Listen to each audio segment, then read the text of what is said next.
बघा मंडळी, आज तुम्हाला आपल्या गायींच्या गोठ्याबद्दल थोडी माहिती देतोय. तर आपण हा मुक्त गोठा बनवलेला आहे आणि या मुक्त गोठ्यामध्ये 4 गायी, 8 वासऱ्या आणि एकदम मस्त गायींना अ, काही वेळ द्यावा लागत नाही. फक्त सकाळी एक 10 मिनटं कुटी टाकायला वेळ जातो. ना पाणी पाजायचं टेन्शन, ना सोड बांधायचं टेन्शन आणि मोकळ्या राहिल्यामुळं त्यांना कुठला गोचिड नाही, त्यांच्यावर कुठं आजार माहीत नाही. बुवा मास्टरीत झाला किंवा असं काही लंपीसारखे एवढे भयानक आजार आहे, त्यांनासुद्धा मात करून टाकीत्या.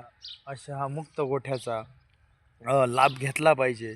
आणि अजून बी एकदम सुसज्ज असं त्यांना वरून सावलीची पण व्यवस्था केलेली आहे. बघा तिकडं नेटची सावली केलेली आहे, कारण थोडं सूर्यप्रकाश पण भेटला पाहिजे.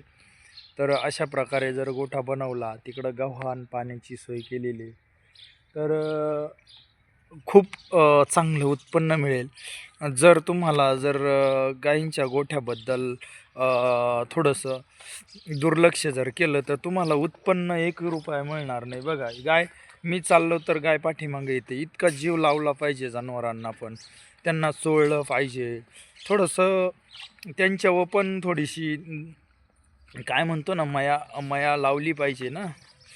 तर असे व्हिडिओ बघत राहा, फॉलो करत राहा आणि आपले कुठलेही फेक व्हिडिओ नसतात. लाईव्ह काही गोष्टी असत्या आणि लाईव्ह असल्यामुळं कुठलं बोलायला पण भीती वाटत नाही आणि बोलायचं शिकलं पाहिजे सगळ्यांनी थोडंसं. आणि आता चला मी थोडं शॉर्टकटमध्ये सांगतो.